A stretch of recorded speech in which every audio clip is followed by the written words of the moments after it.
Live TV, सच सबसे आगे। दोस्तों, मैं अब्बास हफीज हूं। एक हैरान कर देने वाली मैंने खबर अभी पढ़ी और मुझे लगा कि आपके साथ फौरन साझा करना चाहिए। आपको भी सुनकर हैरानी होगी क्योंकि मामला ही ऐसा है। आप सब जानते हैं कि केस चल रहा है सुप्रीम कोर्ट में सुदर्शन टीवी और सुरेश चवाणके के खिलाफ नफरतबाजी को लेकर, इनकी एक नफरतबाजी से भरे शो को लेकर, जिसमें ये झूठी बातें कर हिंदू मुस्लिम विवादों को छेड़ना चाह रहे थे। लोगों को ऐसा लगता था। सुप्रीम कोर्ट ने जम के फटकार लगाई थी पिछली पेशी पर। सुप्रीम कोर्ट ने इनके पूरे शो को स्टे कर रोक दिया था, उस पर रोक लगा दी थी और यह कहा था कि हम नफरतबाजी नहीं फैलाने देंगे। बहुत ही तीखी टिप्पणियां की थी। पर अब हैरान कर देने वाली बात यह है कि उस बेंच में परिवर्तन कर दिया गया है। 5 अक्टूबर को फिर से पेशी है जिसके अंदर बहुत से मुख्य फैसले आ सकते हैं, सामने दिशा निर्देश आ सकते हैं। पर अब उस बेंच का जस्टिस के.एम. जोसेफ साहब हिस्सा नहीं है। पहले जो सुनवाई कर रही बेंच थी उसमें जस्टिस डी.वाई. चंद्रचूड़ साहब थे, जस्टिस इंदु मल्होत्रा थी और जस्टिस के.एम. जोसेफ थे, जिन्होंने जमकर इनको लताड़ा था और जमकर डांटा था। लेकिन अब जस्टिस के.एम. जोसेफ साहब उस बेंच का हिस्सा नहीं रहेंगे। जो लिस्ट अपडेट हुई है सुप्रीम कोर्ट की वेबसाइट के ऊपर, उसमें जस्टिस के.एम. जोसेफ साहब की जगह एक दूसरा नाम आ गया है और दूसरी जज है जिनका नाम है justice Indira Banerjee. Justice Indira Banerjee, justice Indu Malhotra और जस्टिस डी.वाई. चंद्रचूड़ अब इसकी सुनवाई करेंगे। Justice KM. जोसेफ साहब अब इस केस की सुनवाई नहीं करेंगे। मैं आपको बताना चाहता हूं कि जस्टिस के.एम. जोसेफ साहब ने पिछली बार क्या क्या टिप्पणियां की थी, कितनी तीखी टिप्पणियां थी और कैसे आंख खोलने वाली टिप्पणियां थी। लोगों का कहना है कि मोदी सरकार हर संस्था के ऊपर प्रेशर बना रही है, अलग अलग तरीकों से प्रेशर बना रही है, चाहे वो मीडिया के माध्यम से हो या किसी से भी हो। सुप्रीम कोर्ट की कार्रवाई में मैं सवाल नहीं उठा रहा हूं। सुप्रीम कोर्ट ने साफ कहा है कि यह उनका रूटीन का हिस्सा है, वो इस तरह से परिवर्तन करते रहते हैं। लेकिन लोगों का कहना है सोशल मीडिया पे कि मोदी सरकार किसी भी संस्था को नहीं छोड़ रही। जो इनके खिलाफ जो भी बात कही जाती है कहीं पर भी, तो ये कुछ ना कुछ करके उसमें परिवर्तन कराते हैं या कुछ ऐसी नजीर पेश करते हैं जिससे कि इनके खिलाफ कोई माहौल नहीं बन पाए। क्योंकि इससे पहले भी हुआ है, जजेस के ट्रांसफर हुए हैं कपिल मिश्रा के केस के अंदर। मैं आपको दिखा देता हूं। 3 भाजपा नेताओं के खिलाफ एफआईआर में देरी पर नाराजगी जताने वाले हाईकोर्ट के जस्टिस मुरलीधर का आधी रात को ट्रांसफर। जस्टिस मुरलीधर साहब ने एक वीडियो दिखाया था और दिल्ली पुलिस से कहा था, जिसके अंदर बदतमीजी से भरी, नफरत भरी भाषण दे रहे थे भाजपा के तीनों नेता, जिसमें कपिल मिश्रा थे, जिसमें हमारे वित्त राज्य मंत्री साहब हैं वो थे, अनुराग सिंह ठाकुर जी, और साथ के साथ परिवेश वर्मा थे। इन्होंने कहा था जज साहब ने कि इसको देखकर भी आपको नहीं लगता कि एफआईआर होगी। जस्टिस मुरलीधर साहब का आधी रात को ट्रांसफर कर दिया गया था। अब इसके बाद एक और मामला आया था कोरोना को लेकर। कोरोना के मामले के अंदर बहुत ही तीखी टिप्पणी की थी सिविल अस्पताल अहमदाबाद के मामले के अंदर। उन्होंने कहा था ये नर्क जैसा बन गया है। तो कोरोना मामले में गुजरात सरकार को फटकार लगाने वाली हाईकोर्ट बेंच बदली गई।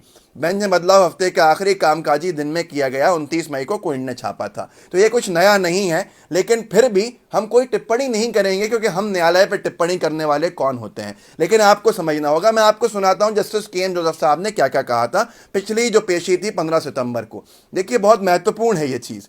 उन्होंने कहा था फायदे के लिए नफरत फैलाने का मॉडल यहां काम नहीं करेगा। सुप्रीम कोर्ट के रेगुलेशन से इसके लिए कड़े कदम उठाएंगे। ये आज़ादी के लिए अच्छा नहीं है, लेकिन यह भी सच है कि मीडिया ने हद पार की है और कोर्ट ये बर्दाश्त नहीं करेगा। देखिए, ये खबर भी छापी थी किसी पोर्टल ने। न्यूज़ चैनलों के रेवेन्यू मॉडल पर बात करते हुए जस्टिस जोसेफ ने कहा, हमें विजुअल मीडिया की ओनरशिप पर भी गौर करने की ज़रूरत है। कंपनी का पूरा शेयर होल्डिंग पैटर्न उनकी वेबसाइट पर होना चाहिए कि कौन मालिक है आपके चैनल का, उसमें किस किस ने शेयर लिया हुआ है। मतलब इसी तरह से पक्षपाती होते हैं लोग। पैटर्न उनकी वेबसाइट पर होना चाहिए ताकि पब्लिक देख सके। कंपनी के रेवेन्यू मॉडल पर भी नजर रखनी चाहिए ताकि यह देखा जा सके कि कहीं सरकार एक चैनल को ज्यादा और दूसरे को कम ऐड तो नहीं दे रही है। कितना बहुत ही कहूंगा कि इस वक्त जो हो रहा है उस पर डंके की चोट पे उन्होंने कहा था जस्टिस के.एम. जोसेफ साहब ने कि सरकार एक चैनल को ज्यादा और दूसरे को कम एड तो नहीं दे रही है। एड वो होता है जो एडवर्टाइजमेंट के माध्यम से दिया जाता है, जैसे आप कह सकते हैं कि सहायता, जिसको अंग्रेजी में एड कहते हैं, और वो विज्ञापन जो ऐड होता है उसके माध्यम से दिया जाता है। अब आगे भी जस्टिस जोसेफ ने कहा था, बार एंड बेंच ने ट्वीट भी किया था, जिसको अंग्रेजी में लिखा है, मैं हिंदी अनुवाद कर देता हूं इसका। जब हम पत्रकारिता की स्वतंत्रता की बात करते हैं तो ये निरपेक्ष नहीं है, वो अन्य नागरिकों की तरह ही स्वतंत्रता साझा करता है। अमेरिका की तरह भारत में पत्रकारों की कोई अलग स्वतंत्रता नहीं है। हमें ऐसे पत्रकारों की जरूरत है जो अपनी डिबेट में निष्पक्ष हों। जस्टिस के एम जोसेफ साहब ने टिप्पणी की थी पिछली सुनवाई 15 सितंबर को, जो अब जस्टिस के एम जोसेफ साहब उस बेंच का हिस्सा नहीं है। जो सुनवाई कर रही है बेंच सुदर्शन टीवी की नफरतबाजी को लेकर, कड़ा फैसला भी आ सकता है।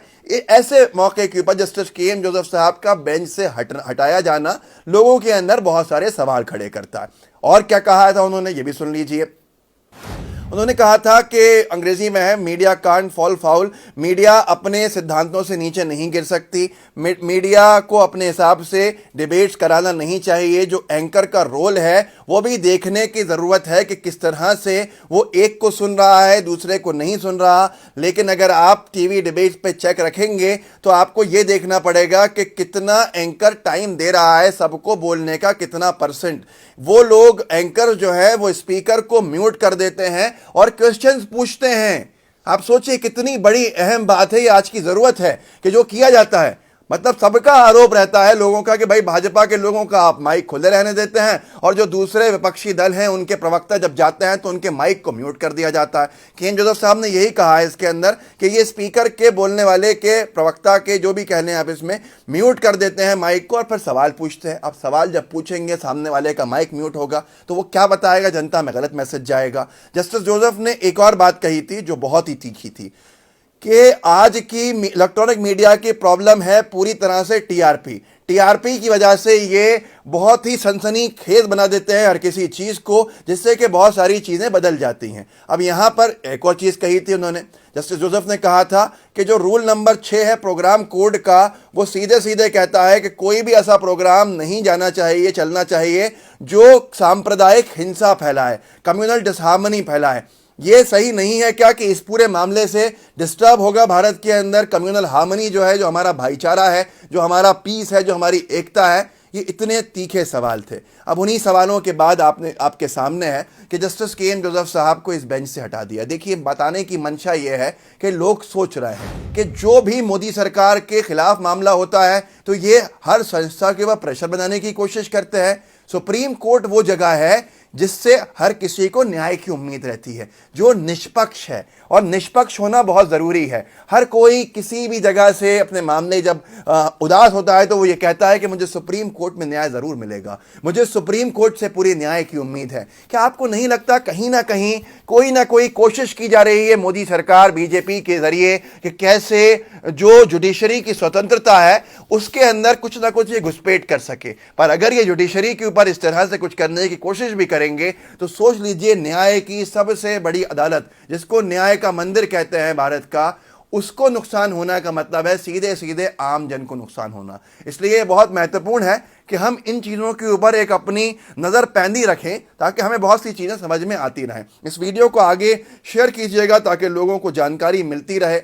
और ये याद रखिएगा कि जस्टिस के एम जोसेफ साहब ने कहा था पिछली सुनवाई पे कि हमें निष्पक्ष पत्रकारों की ज़रूरत है आज भारत के अंदर। उन्होंने कहा था कि हम नफरतें नहीं फैलाने देंगे। अब वो जस्टिस के एम जोसेफ साहब नहीं हैं उस बेंच के अंदर, तो लोगों के दिल में सवाल उठते हैं। हमारे नए चैनल LTV को सब्सक्राइब कीजिएगा, डिस्क्रिप्शन बॉक्स में उसका लिंक है, और लाइव टीवी का बेल आइकन ज़रूर दबाइएगा जिस पे आप देख रहे हैं। अगर फेसबुक पे देख रहे हैं तो पेज को लाइक कीजिएगा, फॉलो कीजिएगा। जुड़े रहिए। जय हिंद, जय भारत।